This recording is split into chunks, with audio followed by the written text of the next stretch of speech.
Down's what I used to use.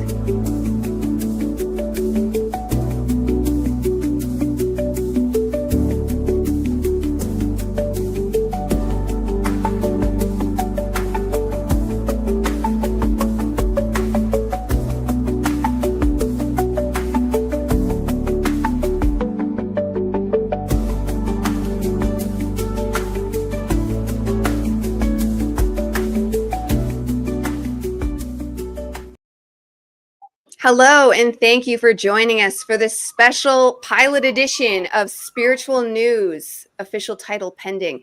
Joined today by the metaphysical Phat, the beautiful ladies, Samantha Consciously and Kirsten Mustaine. And we bring you today just news. I don't know, like there's so much going around and we have to talk about it. We have to pack it out. Like, let's do it. So we'll start. Actually, how you guys doing? Yeah, I'm good. I mean, we've had a few tech issues, haven't we? Which luckily was nothing to do with me because I don't touch that. It was Kirsten's troubleshooting. It was Rockstar. Yeah, she rockstarred it. Yeah, absolutely. Yeah. And thank you for being Kirsten. How do you feel? It's been a wild week. I'm feeling better than I was a couple days ago. I've had, the energies are just insane right now, and I feel like, I've just been, I don't know. I had a couple of days of purging and feeling really crappy, and I'm back on it. I'm good now. We're good. On the horse. Yes. That's how behold the pale white horse. It's how it should be in our alchemical journey, right? Like I always imagine the literal beakers, right? They boil, they purify, they refine, right? It's painful. Imagine being in a boiling pot. Ouch. Brooke. Seriously. Springs to mind. Mm-hmm. But we come out more refined and more like aligned, more refined and aligned. Need to mean that. That's right. Okay. Right. Yes. Okay. Let us jump first into our first news clip because why not? That's why we're here. We're going to show you news and then we're going to discuss what we see because there's a lot of narratives being put out there. And I'm always telling people we're the conscious collective. We're the ones who choose what we want. So we can unpack it, see what's real, see what's keepable, see what we should do with our focus. So here we go. And now excuse my technical difficulties as I load up a page and we'll go good. Okay, I can pick them. Here we go. So let's go with this one, a short little clip. Perfect. In southwest France, as huge wildfires continue to burn, the worst in 80 years. The French Prime Minister has described the scene as a catastrophe on an unprecedented scale. In the Aude region, close to the border with Spain, at least one woman has died and several others have been injured. In fact, across Europe so far this year, there have been close to 1,500 wildfires. That's 40% more than last year. The French government believes the increase is linked to global warming. Here's James Waterhouse. When it comes to wildfires, the conditions in France's Aude region were described as ripe. Soaring temperatures with rainfall have allowed these flames to take a firm grip. They chew through luscious landscapes and leave this. As emergency teams head in, you wonder where to start. There are fires everywhere. It's a disaster, says this firefighter. All the vineyards are burning in the area. Those vineyards usually act as natural barriers, but there are fewer of them now. Crews do what they can, on the ground or in the sky, but wildfires are not contained easily. All possible resources are on the way, says President Macron, for an operation it's feared could take days. When I wanted to retrieve my belongings, I couldn't even get into my house. I had to leave. Now we're waiting to see the damage. That's how it is. It's fate. Across Europe, the size of burnt areas is already twice the average, according to the EU. These French fires gradually took a hold overnight as people and professionals looked on helplessly. I feel sad. I find it tragic to see so many fires since the beginning of summer. It's terrible for the wildlife, for the people who are losing everything. I find it really very sad. Similar scenes in Tarifa, southern Spain, where a forest fire is ripping through the countryside. Tourists are being evacuated. 18,000 people live here. It's extreme weather conditions that can cause such intense, devastating heat. It's climate change that is making wildfires more common across Europe and beyond. James Waterhouse, BBC News. Hot, dry conditions are spurring. It's all going on. Yeah. So Sam, you're the one who brought us this, and I love it's the BBC too. That's funny. So what did you see in this that we should know about? So the thing is, it's been a narrative, hasn't there? It's been pushed globally. Global warming, for one. We know that the globe isn't actually really warming up. It's cooling down. We're heading towards an ice age or mini ice age, predicted around about 2030, and that's actually been proven. There's papers on that, and it's to do with the solar cycles of the sun. So actually, what we're moving towards is a decrease in heat. What I think, there's a number of factors going on with this. One, it's probably a huge distraction. Two, going back to 15-minute cities, trying to burn down areas where they want to move people out of. It could be all to do with this. And I think it's just really important not to catastrophize and get into the fear. Now, it's horrible that people have obviously lost their homes, that people have died. But there's things like the direct energy weapons, all that kind of stuff. You think, you know, if we go back to the same sort of thing that was going on in Hawaii, and like the blue roofs and the blue cars, and anything that was blue didn't burn. So there's lots of things that could be contributing towards this. And I think it's just looking at what's going on underneath. I mean, let's not also forget that Brigitte Macron has recently been through the courts to try and take Candice Owen down for, I think she's tried to sue her, hasn't she, to say that she's a man. It's been thrown out, essentially. So there's all this kind of civil unrest at the moment, and it's kind of, there's this feeling of just general unrest in France, and the French really do not like to be told what to do. They'll take so much, and then it's a guillotine now, isn't it? They really are. I mean, they actually started the yellow vest movement before COVID, and I have a bit of a conspiracy theory about that myself. It was really taking hold. So the yellow vest movement, they were unhappy about conditions with workers. They wanted to bring in these changes to taxation, changes to farmers, all the rest of it. And they were just like, no, not having that. So they were protesting, and it was getting increasingly violent, and they just didn't care. And what that actually did is, it was a reflection, it was the microcosmic reflection of, you know, the macrocosm of the global situation, especially in Europe. We are in this kind of lockstep thing, you know, between all the countries in the EU. And even though the UK has actually left the EU now, they're still kind of in bed with that organisation.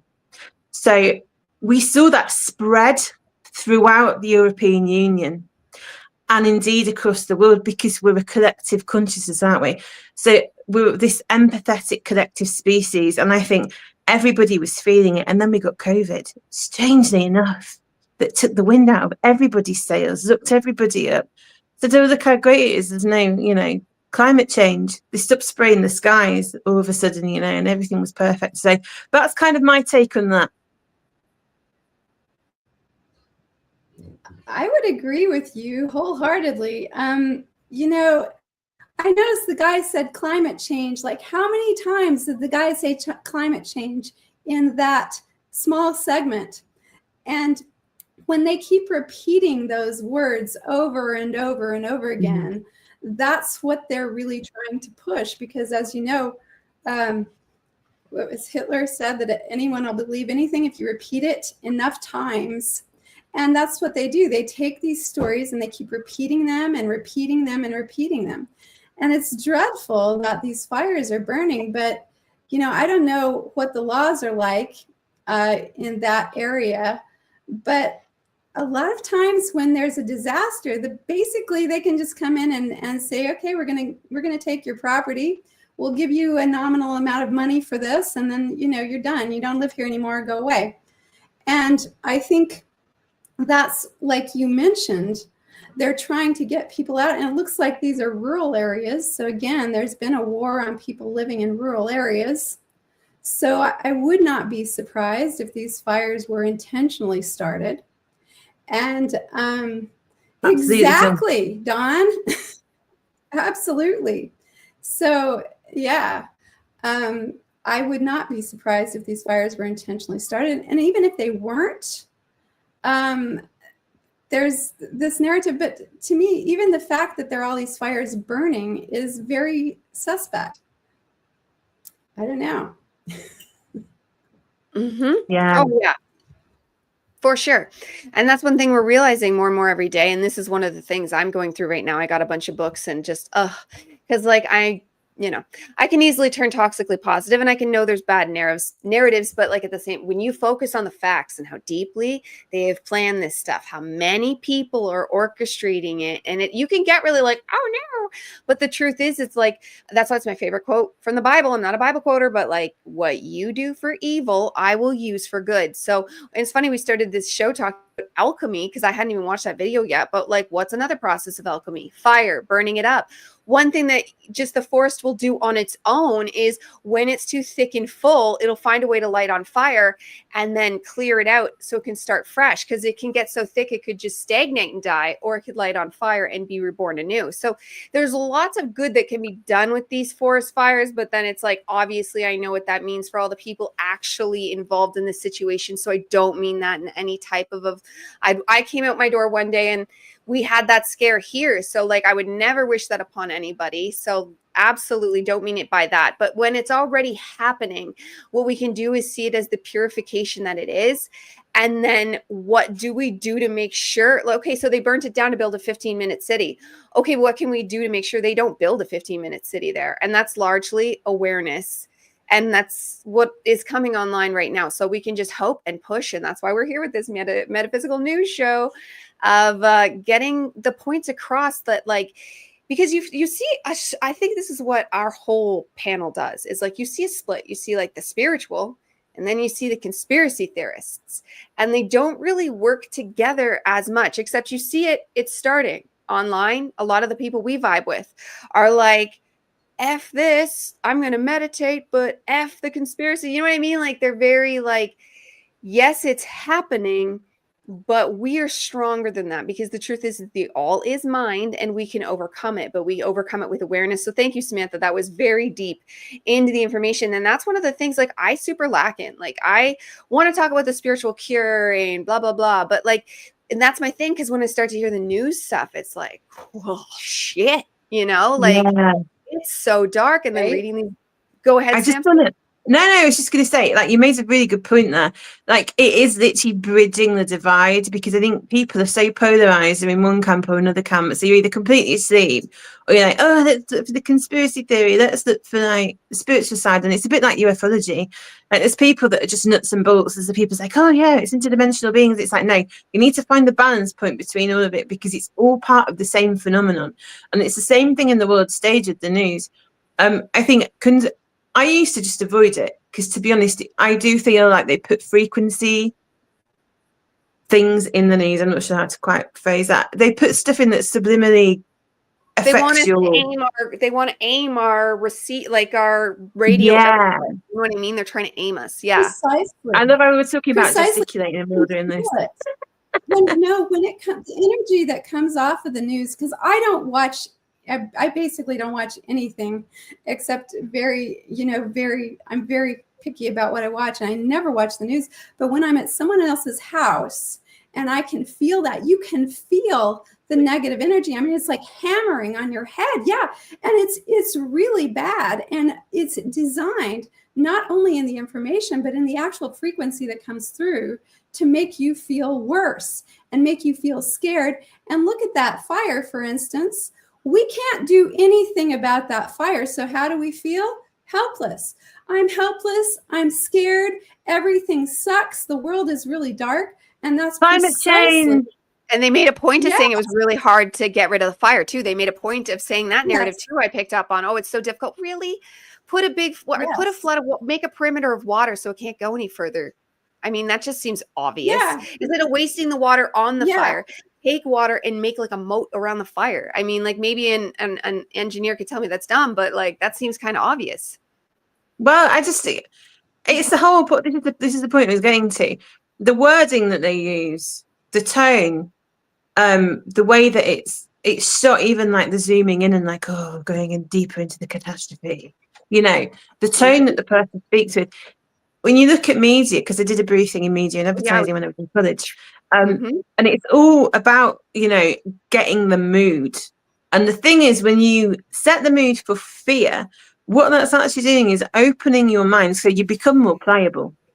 Because there's different ways to make your mind more malleable. Like Kirsten was saying as well, there is this emanation of fear that comes off of it, like this energetic kind of, was called an emanation basically. Because I remember in COVID, I'd not been consuming any news whatsoever because it was just like fear, fear, fear, fear, fear.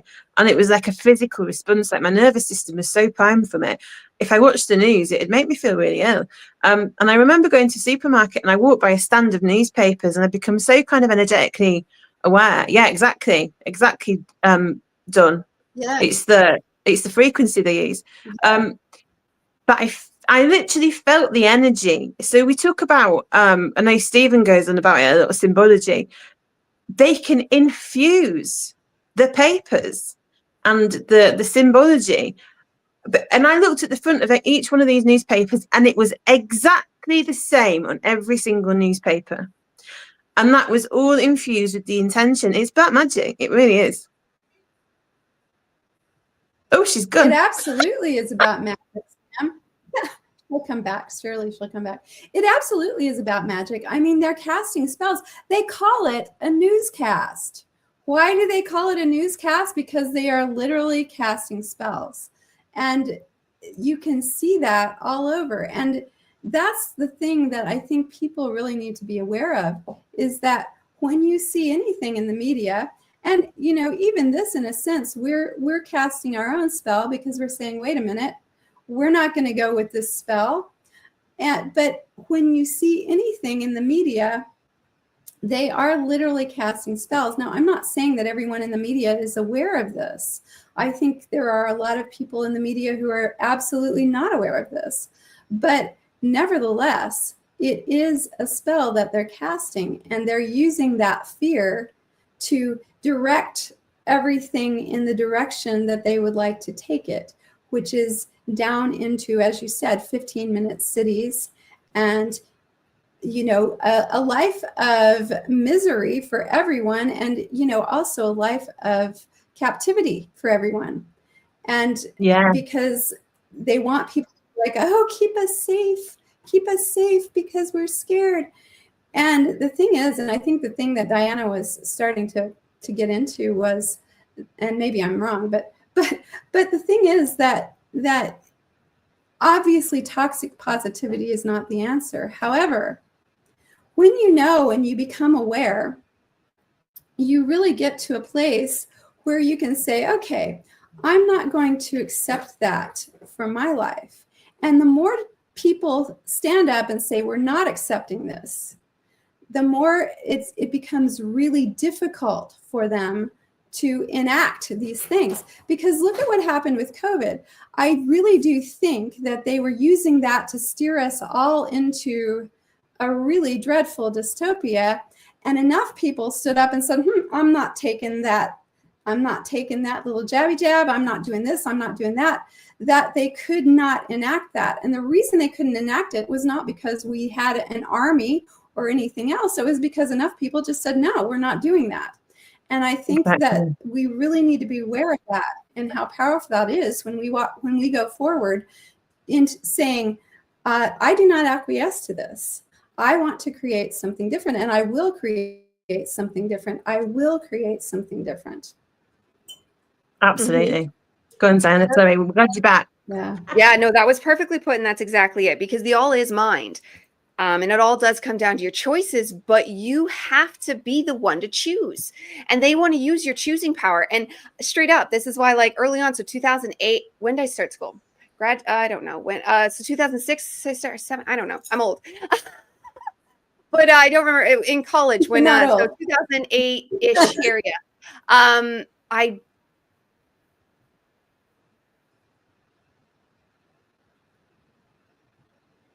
She was a certain age. What did she do? She was a certain age. She's actually not old. I just want to say right She now, was a Diana lady is of the not Oh, old. she's back. You're back. I was changing. Okay. So There's- it's about the bumpers and the teasers. That's what they care about. And this is from the media standpoint. So like the evildoers have their own reasons because remember, I've talked many times with the black box. All the information is coming on a black box, meaning somebody else is choosing where their stories come from. And like we would just steal from the internet. And this is like when it wasn't even that big. YouTube was brand new, and we'd steal from papers, and we would always make sure to manipulate it to be as emotional as possible, because even then we knew, like, and this was back then, even now you can't trust the newspapers now, but back then, like, the newspapers were more trustable. There'd be way more actual depth in the story. But I wasn't in print journalism. It was a divided situation, and because I would have loved to do both. You chose print journalism or you chose broadcast journalism, right? For the art school I wanted to go to, because I just loved the school. And because honestly, I just picked programs that I liked at that school because it was amazing. But so journalism was really an accident, except not, because I was given like this scene of how they manipulate our emotions on purpose. And then what you're saying about repeat, that's straight up brainwashing. That's in there's books out there written in the early 1900s where that famous one where it teaches you how to brainwash. Repeat. That's how you get the people.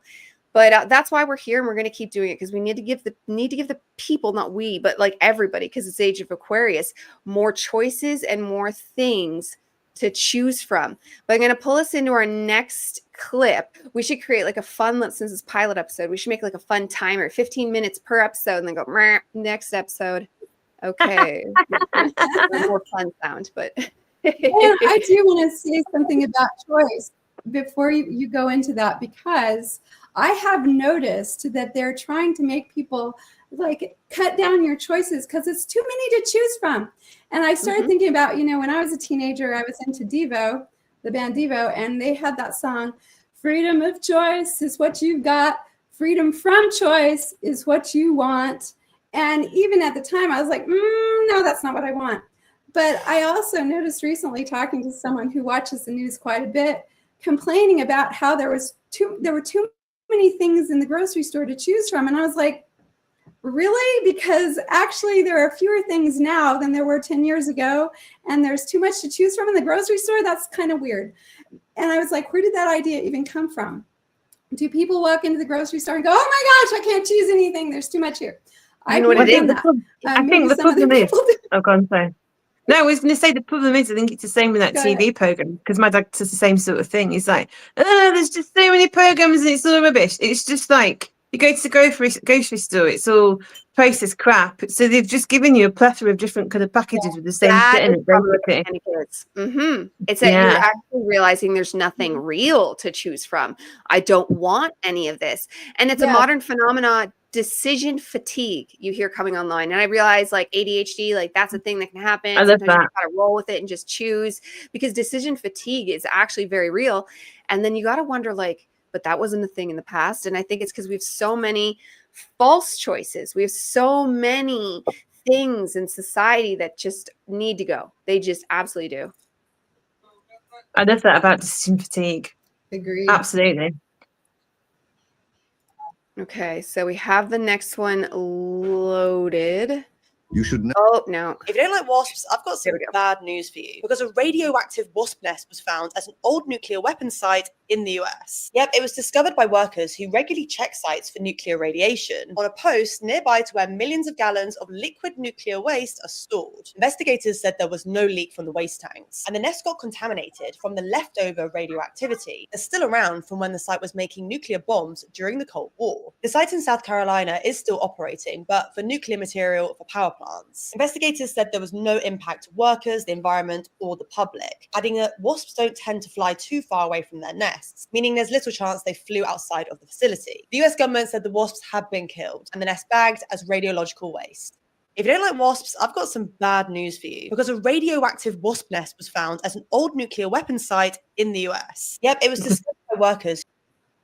Yeah. Yeah. So that was Sam, that one's yours as well. So do you want to lead us off with that one and what you think? What should we tell us, news person? How should we think about this? Well, Diana, it's an absolute travesty that nuclear waste has been around that long now. It is actually.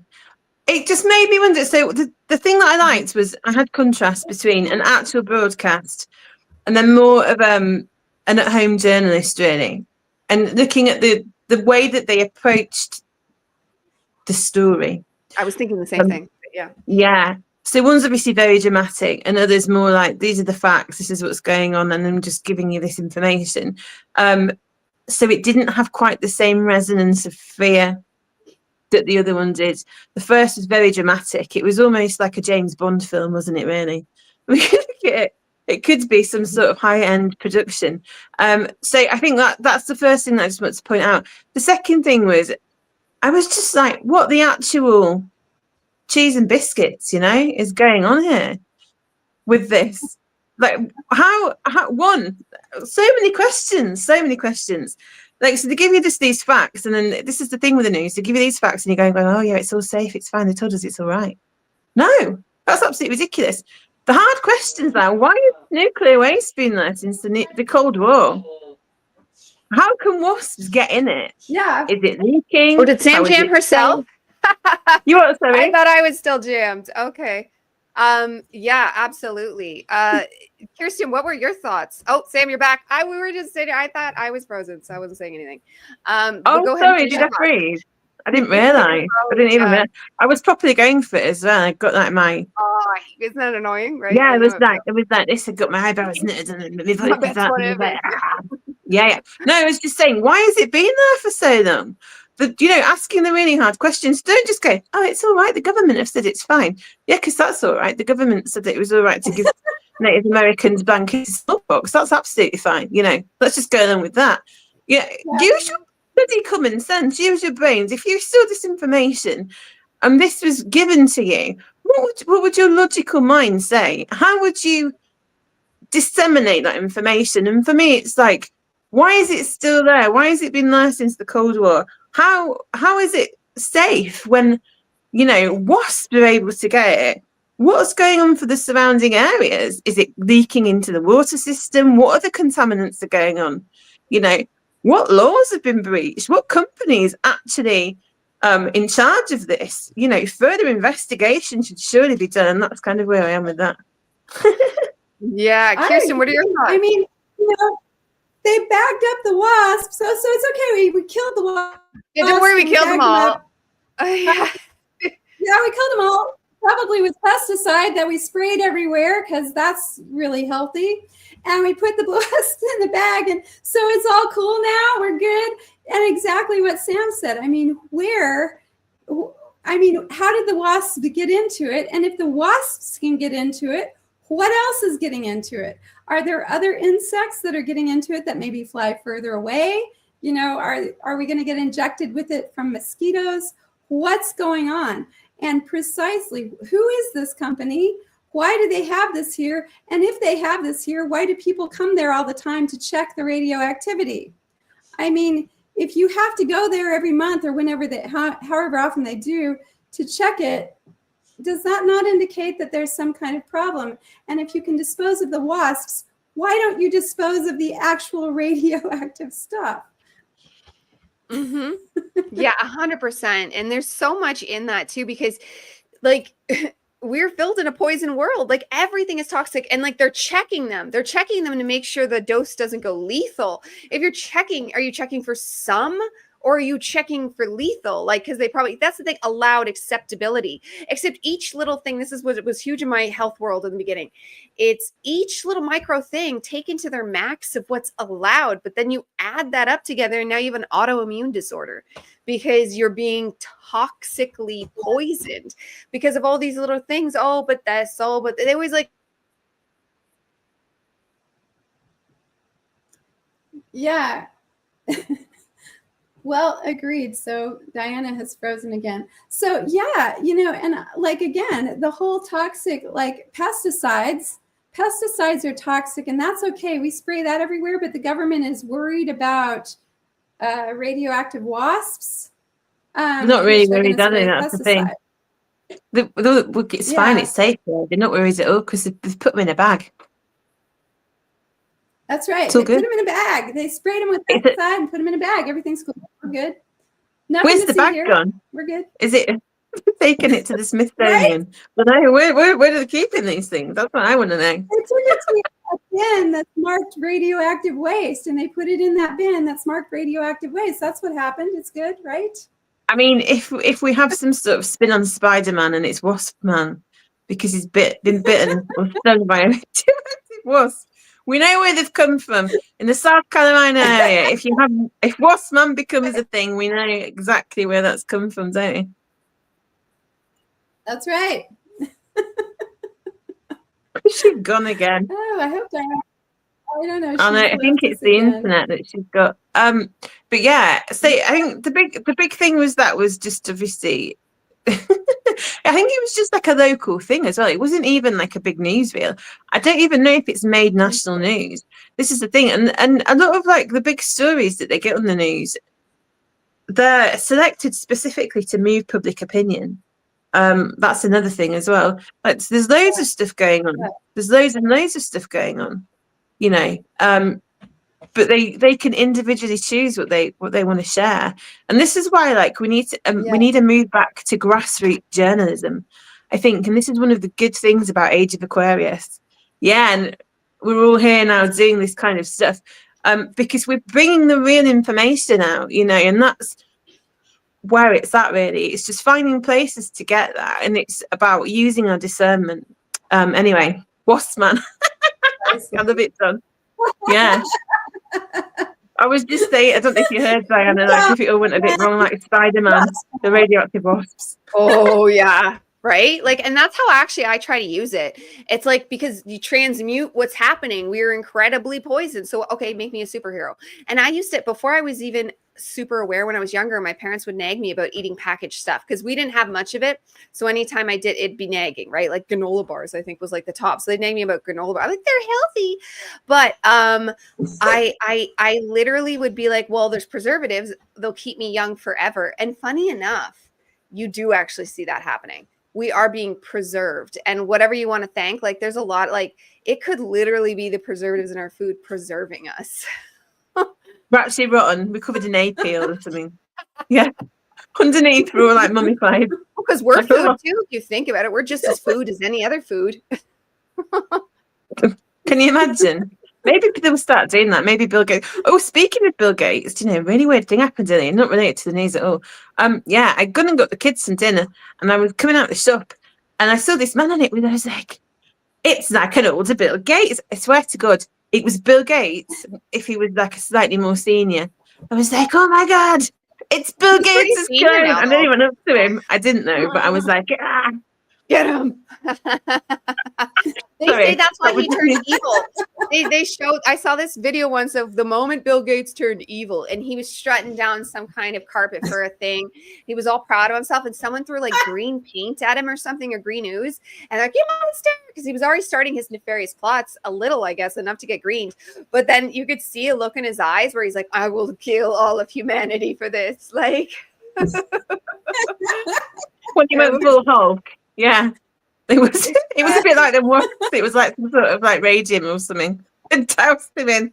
Exactly, like their level of stuff. It's like you can literally. Okay, he stands on stage and talks about vaccines being for depopulation at a TED talk or something, and he's not even like wahaha behind scenes. This man, I think he's a device to, because you know how they always have to tell us the truth. Well, he's the guy telling us the truth. He might not be the end all be all. Go ahead. Yeah. Linda Gates, like the transformation that she's gone through from woman. I've heard it's serious.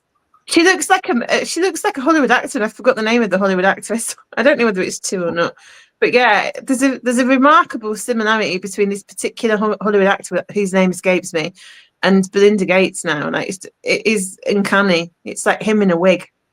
Maybe the same doctor or something. Well, yeah.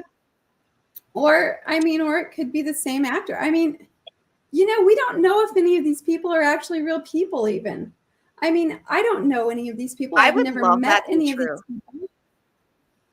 I mean, they may not even be real people. That's the thing. That's one of the things we have to recognize is we see these people, these personalities on the news or wherever. They may not even be actual people, you know, because how easy would it be?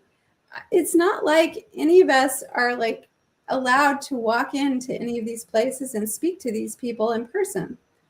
And or look at the birth records so, or anything. Yeah. yeah, or look at their birth records, and those things can all be falsified, particularly if you're behind the scenes going, ho, ho, ho, ho. I'm rich, I can you can falsify anything, Yeah, you've got it's like a not. bunker on a volcanic island or something, like Dr. Evil Yeah. style. With a Yeah, little man exactly. like forward doing. Yeah, I mean it's even easier now in the internet because you just do it all online, don't you? But yeah. Sorry, go on, Kirsty. I had a point, but it escaped me. I got carried away by the superhero boat on an island. You Yeah, can deep fake almost anything now. This is age of yeah, absolutely discernment done. because are they human? Are they not? What is it even anything? Is it just AI generated? Like that's the thing. Like, oh, is the fires? Who's doing it? What? Is there even fire there? Like, yeah. Truly, Wasn't that a big don't thing in like know. Australia when there was loads of floods and there was like some of it was real and some of it wasn't? Yeah, That's the and thing, isn't it? It's sometimes like what's they show actually real now? other things and it's all on TV. And it's like the point is, if you see something on the TV news, you don't actually know that that's actually happened, because they do stage a lot of it. And they also take footage from other things and show it and say, this is what this is. And it's not actually what it is. How would you know the difference? Unless you're right there on the ground, you don't know the difference. There've actually been these programs that have been done for that, even the BBC, and I forget which one it was. They've got this really famous thing, this really like big article, like story, and the accompanying video was actually lifted from something else. It wasn't even anything to do with that, but they'd used it, and they got absolutely done. Yeah, so we've got something called Ofcom, and they regulate. Obviously, it's a broadcasting agency. Yeah, and they got rates through the coals of the BBC for that because they weren't clear about it, and it's again influencing public opinion. But I just before we move on to like another thing, I just want to say, like when we would talk about people not being real, I mean, and we talk about this disclosure. What do they call it? Revelation of the method, don't they? So when you look at the films, if you go and look at Iron Man, and it just puts in my head, can you remember the one with the Mandalorian? And then he goes and gets him, and it's actually this man, and he's an actor, and they've got him locked up, and they're feeding him loads of beer. And they're just recording him basically, and he's pretending to be this terrorist leader, and it's not even real. They've just manufactured it, and it's almost like a bit of a nod to Saddam Hussein. I think really, a lot of isn't the it? leaders are created. I think a lot of the leaders, I think that's why America decided to do it 4 years, and then max 8, because they wanted to make sure whoever that was their actor didn't ever learn too much and never actually like Vladimir Putin, like didn't actually get himself in any tangible form of power, so that the true powers that be could be like, okay, bye-bye. And then they manipulate the elections so they can choose their figurehead, right? And then that way, even energetically, all the negative energy and everything goes to that guy. And like it goes to that person. Are they human? Are they whatever? Who knows? Like apparently they are like RH negative blood and it's programmable and blah, blah, blah. And it's like, right? Like clearly they put, like, that's what I think Bill Gates is Bill Gates is like just this piece they let work so that we're warned, because we have to be warned to a large degree. We have to be warned, or things are allowed helping us even more. And they've pushed that so far, which is funny because that's an accident. But that leads me into my video. Mine's actually not as juicy news because we just decided to do this today officially because we had a guest that canceled, and why not? We've all been circulating these thoughts of doing more, and so my thing with Bashar talks about this, so let's throw that on and then we'll continue because I think it'll work into the current stream. Okay, there we go.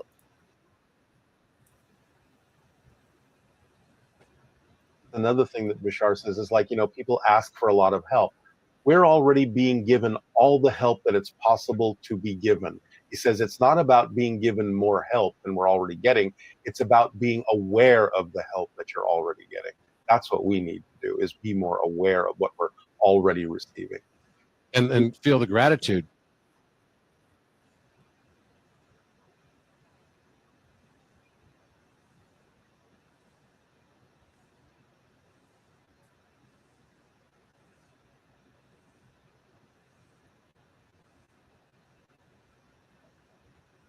Has it frozen?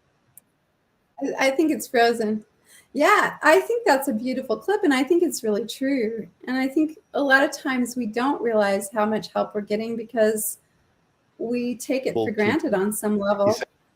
And also it's hard sometimes. It's hard to recognize. Go ahead, Diana. Yeah. Did the video finish? I know I cut out. Did the video finish? Or it cut out with me? Oh, all right. I hope. Okay. Because it's not about being given more help than we're already getting. It's about being aware of the help that you're already getting. That's what we need to do, is be more aware of what we're already receiving. And feel the gratitude for that as well. And that's how you become more aware of it.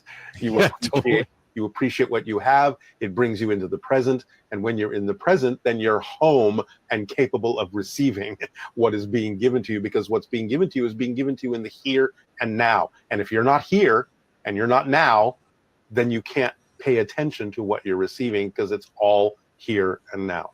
Another thing that Bashar says is like, and that's a lot of it, and that's our way out of all these negative news things that we ever show you. If we continue this, it is our choosing. And we're giving tons of help. Like, we are being given tons and tons of help that's coming down to us. And it's why they want our focus elsewhere, because they want our energy producing their plots, their timelines, versus going to our guides and them, because like the way you work with your guides is so individuated. Notice how regular society is A, B, C, that's it, find a box, there you go. Where regular, actual, natural, spiritual life, there's so many variables, like just all the things we talk about, like that, like, oh, I'm having this issue, or it's all different issues. And the guides, that's why like any therapist or whatever is whatever compared to what your guides can do, because they will give you hints and tips about like what's a problem in your life, how to fix it. And you have to listen one step at a time, depending on your authority. Like I would say, I'm intuitive. You might have more information if you're not, but you have to listen closely regardless, no matter who you are, because these things whisper. It's not even real words. They're going to send you synchronicities. They're going to send you things. And then you even need to learn to discern between your guides, because you have so many, and you might not even want to listen to all of their plots. You need to have a lot of work of aligning of the self, because these serious plots, because we have the power to fix it, but only if we're aimed at the correct answer. That's right. And the correct answer will come to you. And it'll be something just in your normal everyday life. Like maybe someone will say, oh, I read this book, it's really good. Or, whatever. Someone will just make a suggestion, or someone will invite you someplace. Or there are all sorts of ways that we receive help. And as you said, Diana, it's coming into that and really recognizing when it's coming to you.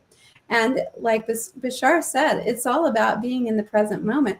That's where the magic happens. The magic now.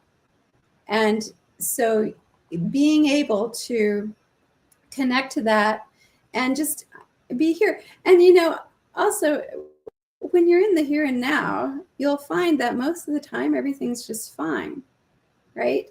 I mean, sometimes difficult things happen, but if you're present with it, you can usually find the way through very easily, as opposed to when you are not present with it and you're projecting onto this or that. That's when, as Diana was saying, that's when all these things happen. And that's why there's such a push to keep us focused on the future or focused on the past, rather than keeping us right here, right now, where we are. Yeah. Because we create from the present, don't we? That's the main point. That's right. Mm-hmm. Yeah. Sam, what are your thoughts? So I mean, it's become a bit of a spiritual platitude, hasn't it? Which is always a bit of a sad thing for me. Like we talk about the silence and all that kind of stuff as well. It's like when we talk about presence, it really is important, because we are creating from the here and now. Nothing else exists. If you look at all the potentialities, and all timelines, and we look at quantum physics, the only thing we've got is the observable moment, and that's what we create from. That's the only thing that matters. And when you become present, like Kirsten was saying, I just want to agree with that. There's lots of things that you can see, and it's going back into the news clips, because I think it does really segue nicely into that. When you allow something to steal your attention, It's actually stealing your creative capabilities. And that's what they're doing with the fear and the news. And that's why you become more malleable, because you go into this kind of fear-free state. It activates the nervous system. You go into fight, flight, freeze, fawn. And that's when you're not able to function properly, you know? And that's the whole agenda, because you're more compliant. It's the same with the food. I know Steve was talking about on his show the other day, they put all the additives and stuff in the food, don't they? And it makes people docile. These are all tools that are used just to control us, basically. Absolutely, they are. And yeah, it's just really, and it's so insidious that you might not notice it, but the more you become present, the more you will notice it. And I'd like to say too, you know, a lot of times on the news, they'll tell you this has been proven by scientists, like climate change, for instance. This is what's going to happen. The scientists say it. This is a future thing. When you predict the future like that, you're actually trying to control the future. It's not set in stone. None of it is set in stone. We don't know. I mean, we don't know what's going to happen.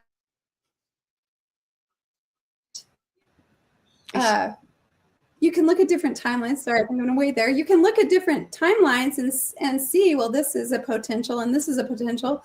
But the fact is that the potential that you're moving towards is the one that you're creating right here and now. And if you're using fear, if someone else is using your fear to create their potential, you have given them your power. Mm-hmm.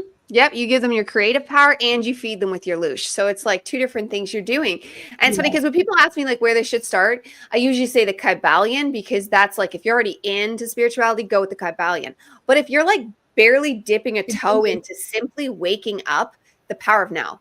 You want the power of now. It was like the book, because I'd been learned, it was the beginning of my positive awakening. And I know I have lots of beginnings to my positive awakenings, because these things always like have to take someone like me who was extremely victim mentality, even when I was spiritual. So I had like a chunk of years where I was spiritual, but still victim mentality. And it took a few catalyst things to switch me over, like New York. That's why I always talk about it, because it was huge. And the power of now. I read that shortly after coming back, because we came back. I demanded we go get a house right away. Like we went and bought a house. Like I stopped drinking. Like so many things happened in that time period. And one of the things that was happening along the way is I was reading The Power of Now, because the power of now, it just, because you can be as spiritual as you want, but if you don't understand that, the 0 point energy zone is how I think of it now. And if you don't have a grasp on the depths of that now space, there's no time and space, there is only now. That's why it's that important, and it can be repeated 20 different ways. And spiritual, this is one thing I find, like regular spiritual people, like they just kind of talk about it like it's easy, and they might not resonate, or it's been so long of being in that victim mentality place. But I was such a victim mentality-er that like it's never going to leave me, and what that was like. And it's part of my mission and what I can do to specifically speak to people stuck in that, because I was the biggest one. Other people in victim mentality would look at me and go, stop whining. You know what I mean? Because I would just let, it never stopped. Everything was a problem. And it's because we're empaths in this world. It is torture. I'm not saying it's not. It is. But you can come at it from a powerful place, and then it's not torture anymore, because you make your own heaven. Heaven is within. But literally, like I went and bought a house. My husband went and bought a house. But like we just pushed our life. We got out into the country where we could breathe better. I just kept pushing one thing after another of what was going to improve my actual life. Not like short-term joy is great, but like what actually solidifies your actual life. Like even things like trampolines, like it's silly, but like whatever is your truth, you just got to go for it. My brother just started mountain biking. Like there's all these, and intermittent fasting. That's a lot of things people get into, fasting. But like, it doesn't matter. Like whatever your thing is that's going to pull you out of the darker space, because honestly, when you're in the darkest of dark spaces, you don't realize your guides are talking to you. Like going back to Bashar, you don't even realize they're talking to you. You hear so many thoughts. You don't know what to listen to, and it's easier just to cry. But like once you start to clear out the fog, you start to realize there was voices telling you better things to do all along, and you were never really a victim. You were just being lazy, because like every single good idea I finally took on, I had way earlier. You know what I mean? Like it's this process where it comes to us, and then you just got to learn to listen, and listen faster, and listen with discernment, because lots of things can talk to us. But as you raise your vibration, less darker things can talk to you, and it's just a never-ending game. that we're a part of. I just want to touch on the That's so- darkness that you're on about, because I think the hard thing is when you're in the darkness, it isn't that you're lazy. On a physical level, you're in paralysis, especially if you've got something like ADHD. It's real. And you're on about that choice paralysis as well. So it's not beating yourself up, but it's coming into awareness and saying, do you know what? This is where I find myself now, and that's the power of now. It's like looking around and going, do you know what? This is my life now. Do I like it? No. So what am I going to do to change it? And it's literally just one step in front of the other. The smallest change can lead to like a cascade, and like a landslide in how you perceive and move through your life. Like you said, you read a book, Power of Now, and it was the catalyst, you know. And going back to like the spiritual path and the signs, if you're not listening, if you are stuck on the wrong path, if you are doing something longer than it's serving you, because obviously we get into dark places and it does serve us, and there's things that we need to listen, but sometimes we get stagnant and we get caught in the loops, don't we? Then you will have a tower moment, you know. You will be presented with several very uncomfortable things that will happen to you to move you out of that, because at the end of the day, we're all on this trajectory of you know, ascension or whatever path we're on, but we're all on this, nothing is still. It's like the law of motion, everything is in motion, and we're not meant to stagnate. So even if you're worried and you're like, oh, I'm not doing enough, don't worry about it, because you'll be forced to. Yeah. Yeah, Just try to do something. Yeah. No, I just want to add, Diana, The Power of Now, it is also a book that I also read that really changed the way I saw things. And I highly recommend it as well. Just want to join in with you in recommending that book, because it really does shift the way you perceive what you're doing and where you are. And that's really what we're looking for.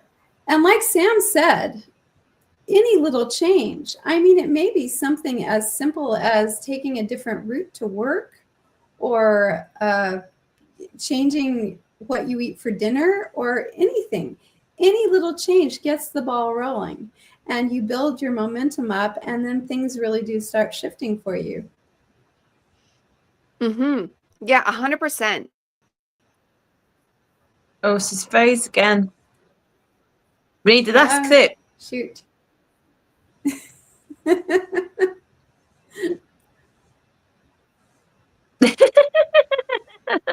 Come on, Diana, we need this last clip. Oh, she back. Yeah. There were like 2 seconds and I was out again. So that's funny. I forgot what I was going to say. So it's over. No.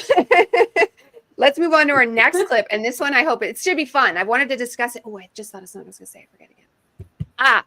Eckhart Tolle. Okay, so we know he's amazing, and everyone knows he's amazing. A walk-in, a higher spirit, definitely. Like, or he could just be born amazing. Matthias was, I believe it.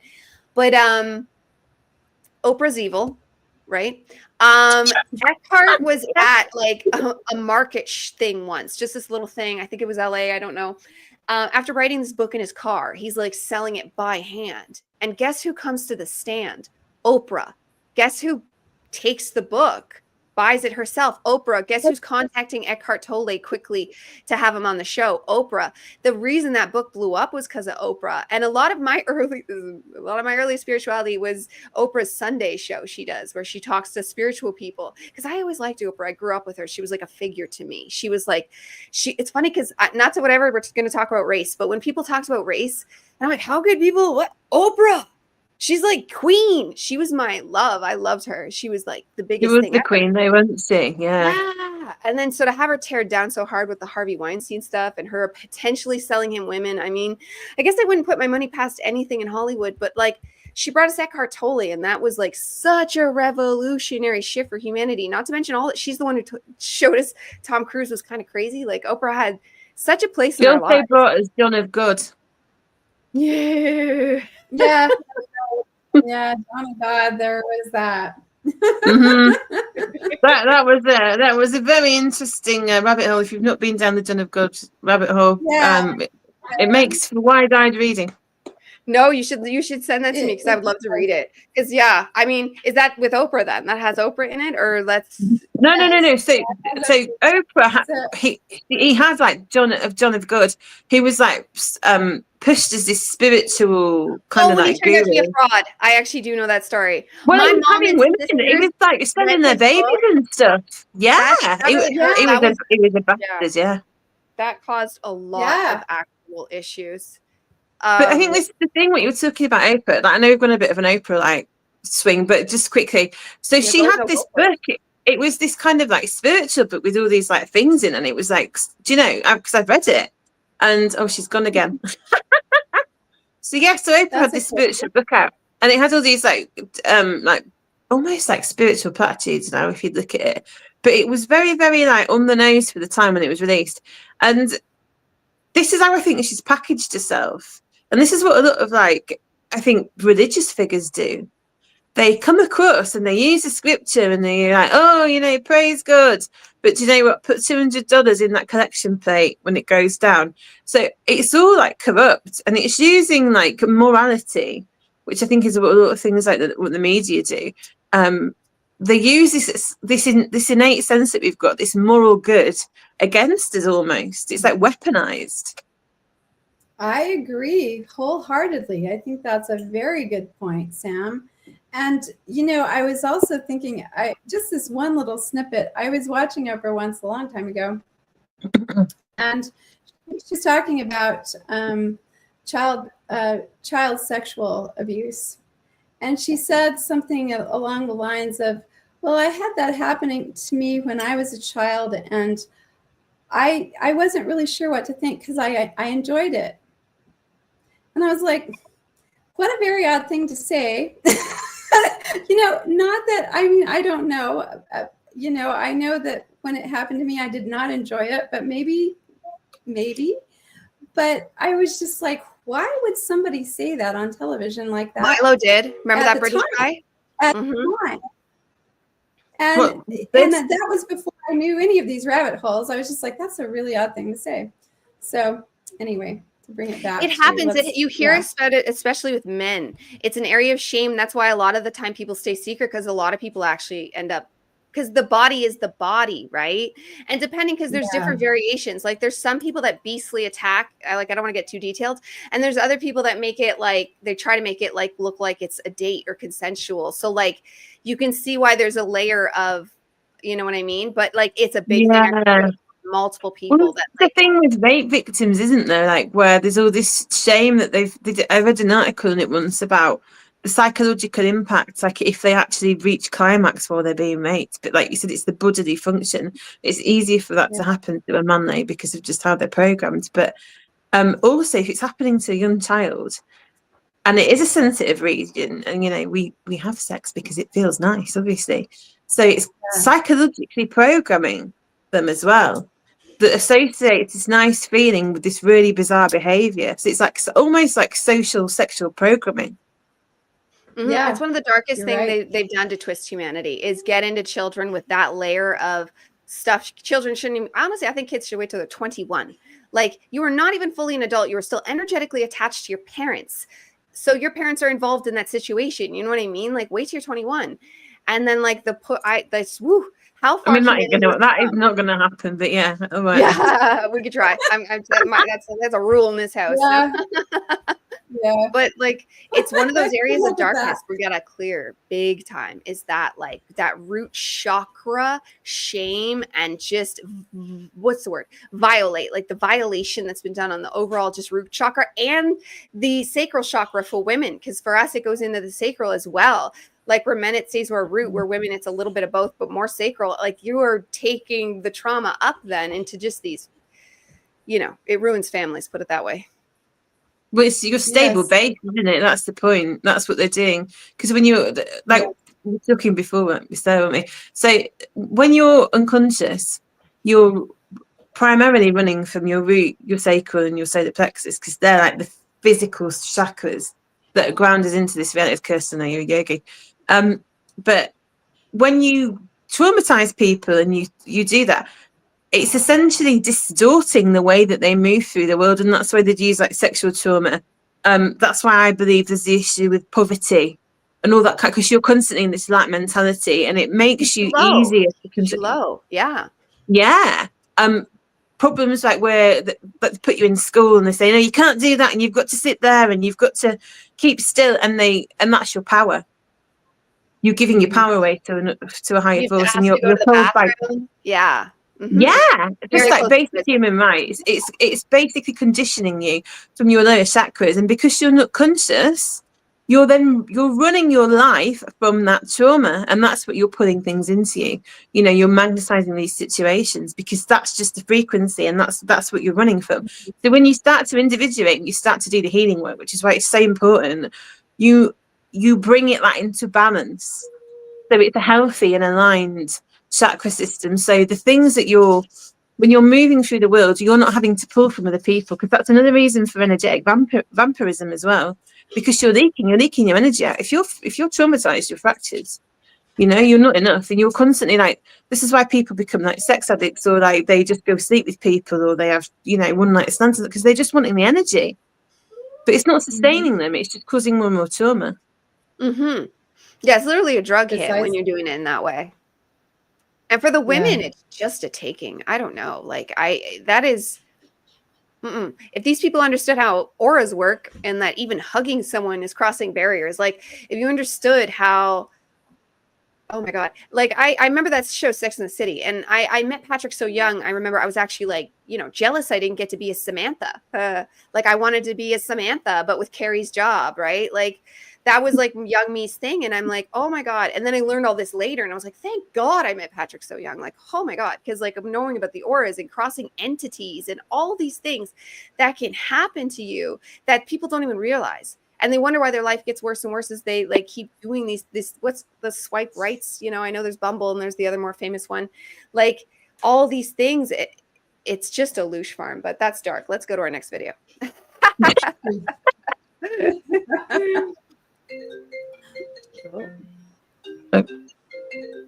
My sister came through the computer.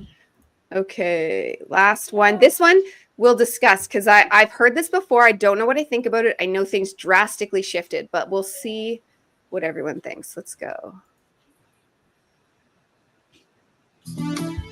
Oh. What if I told you that the world actually ended in 2012? We all know the name Stephen Hawking, and this one prediction he made might make you believe that we are no longer living in reality. He claimed years ago that our world could end in just one day if we found the God particle. And this particle was actually discovered in 2012. It was called the Higgs boson, and people believe that from the explosion of this tiny particle, we were sucked into a different dimension. People claim the world just hasn't been right since 2012, and this could be an explanation for the Mandela effects, how people are noticing slight differences between the two dimensions. This painting here shows that the Statue of Liberty is on Ellis Island, which people believe it was and still is, but it isn't. And people claim they've been allowed on top of the torch, but the area has been closed off since World War I. So what do you think? What if I told you that the world actually ended in 2012? We all know the name Stephen Hawking, and this one prediction he made might make you believe that we are no longer living in reality. He claimed years ago that our world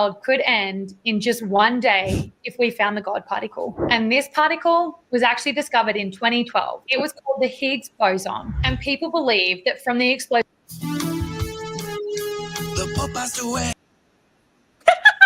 I love that. It's not my God, so I don't know. I love that guy. But yeah, so what do you guys think? So I've heard of the Higgs particle, and I remember they think it's the God particle, and now they're connecting it with 2012. So anyways, what do you guys think about that? Go on, Kirsten. That's really interesting. Well, the metaphysical podcast, not to be confused with the Metaphysical Phat podcast, with the one with Rob Counts and John Vivanco, actually did a podcast on this, and I haven't watched it yet. So I was like, oh, that's really interesting. But I think, who knows? Would we know?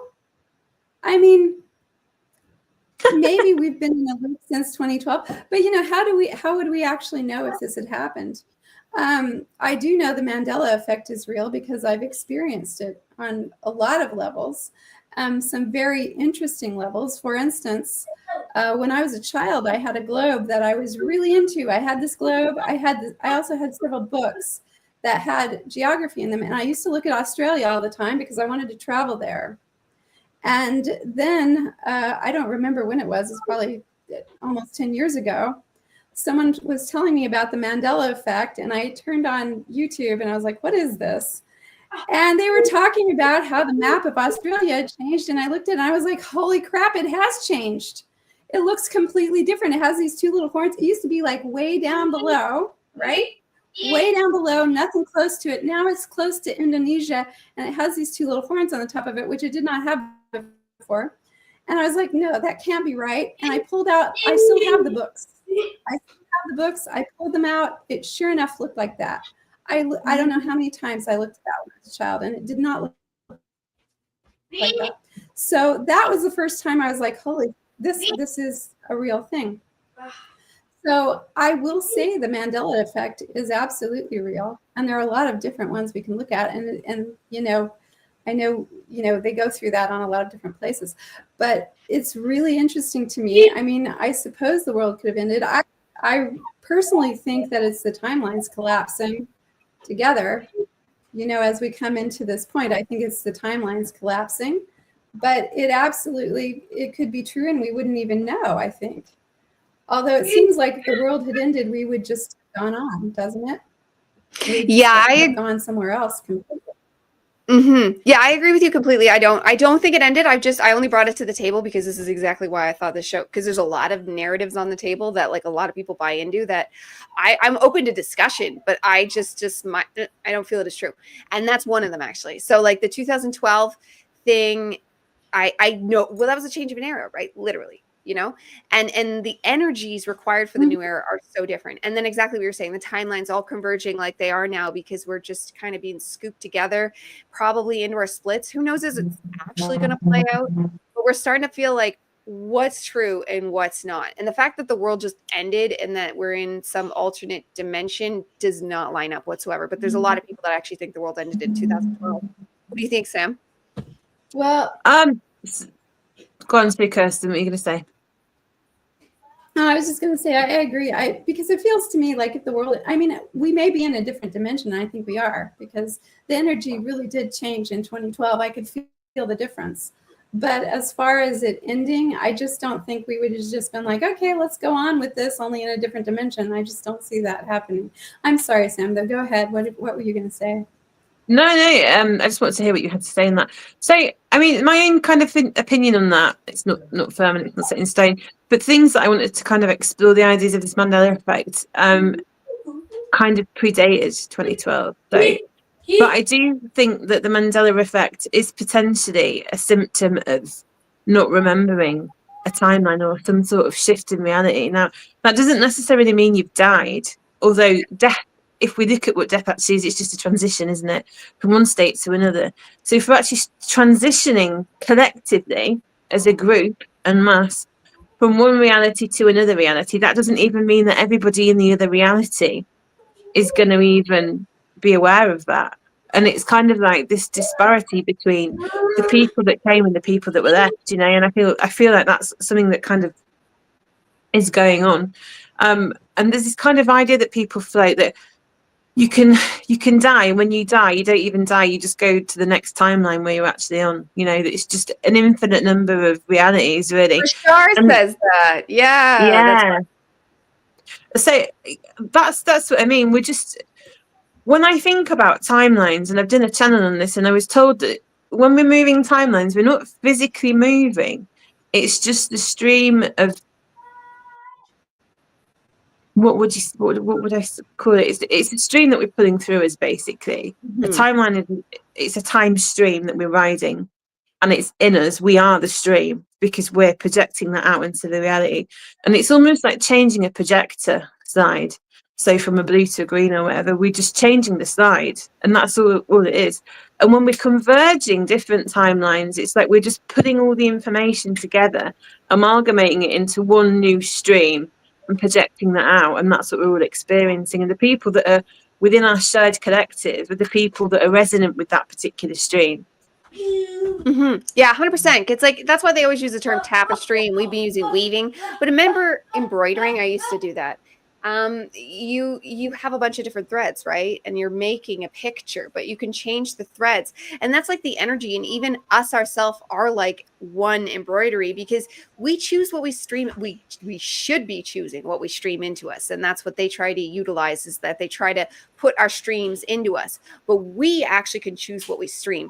So I like talking about archetypes and getting those online, deciding what archetypes we are, deciding our blueprints, looking at our blueprints, like what we've been handed with astrology and human design and even gene keys, to try to get like a solid foundation, not to hand our power over to any one thing, but you want to look at them all and start to find your foundation, because once you have your foundation, you still improve and you still change, but you have a solid base that's you, because we're raised with school, the government, parents, and all these people. Like I still hear, I remember when I was a young adult and people would talk about their parents being involved in their decisions. I'm like, what? And I was really rude about it, because I'm like, you are an adult. Like my parents are not in, and it's not like we still talked socially like my parents and I, but like there was no like, and there was an emergency where my sister made my mom give me money once a million years ago. So I would never ask my mom for money. I didn't even ask my sister for money. I got robbed by, first and last, and they stole the money. So whatever. And I needed another first and last for the next thing, but I would never dream of asking my parents. And that was like a one-off situation. But like there were so many people like not living their life in power. I remember even as a teenager, I had my own job and I was more or less doing my own thing and very well. I was making good decisions as a teenager. Things changed in my 20s, but I still was living my own life, making my own decisions. And even though it turned to crap, I found all the things that didn't work. I was trying like to build a self, because you have to build a self. So like you can still love your parents, you can still talk to your parents, but they are not your foundation of self. You are an adult, and you can still like, no, the government's useless. Throw everything they say out. Just don't get arrested, I guess. But and then what was it? And then throw everything school told you. Like it's just bull, all of it. And we need to be and the news gone. We need to be our own weavers of our own embroidery and our own fabric. And that right there, though, is what changes timelines, changes Mandela effects and things like that. Because I have felt it. When you make a major decision and you feel it and you believe it, because believing is key, because we can say, oh, I'm going to go on a diet. I'm going to stop smoking. But if you don't, to the depths of your core, because you have to even live it out in the future. You have to like walk the timeline and know in the future you are going to stick to this for it to work. And that's the way that, and I felt it. And then all of a sudden, once the decision's made, it hasn't even started being acted out yet. And all of a sudden I'll hear kind of like I'm in a different reality. Like just like that. Like the feeling like of it clicked in.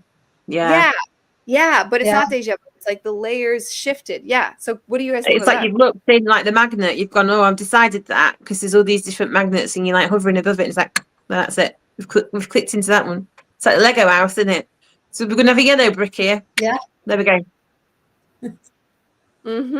Absolutely. And that's actually a good area to end on, though. Thank you everybody for being here. This has been an impromptu day of our pilot news episode. Let us know what you think. Should we continue? And I liked it. Up, you know. Yeah, even for my own, like just talking about this stuff, this was nice. So because there's so much going on right now. Like there's so many things, timelines, variables, plots being unleashed, like decisions to make for our future, for new things that are coming. Like we don't all want homesteading maybe, but maybe we can find something similar or something like that, or some community sharing or something, but we can think of new ideas and we can start to bring you just the news and you can decide what you want, and we will give you our thoughts and our opinions, but they are our thoughts and opinions, and you are free to make your own sovereign, discerning choice. So final thoughts, Sam and Kirsten. Yeah. So I'd say absolutely sovereignty is key. And whatever you hear, take it with a pinch of salt. Anything that you're absorbing, be an observer, not an absorber. Absorber is what I will leave on, yeah. I agree. I agree with both of you. And I would just like to say, you become what you consume. So consume wisely. And if something doesn't taste right, throw it out. You don't need that. You don't have to let the news tell you what to do. You don't have to let anyone tell you what to do. Find your sovereignty and step into it. 100%. Beautifully put. Thank you, everybody, for being with us here today, and we will see you all again next time. Goodbye for now.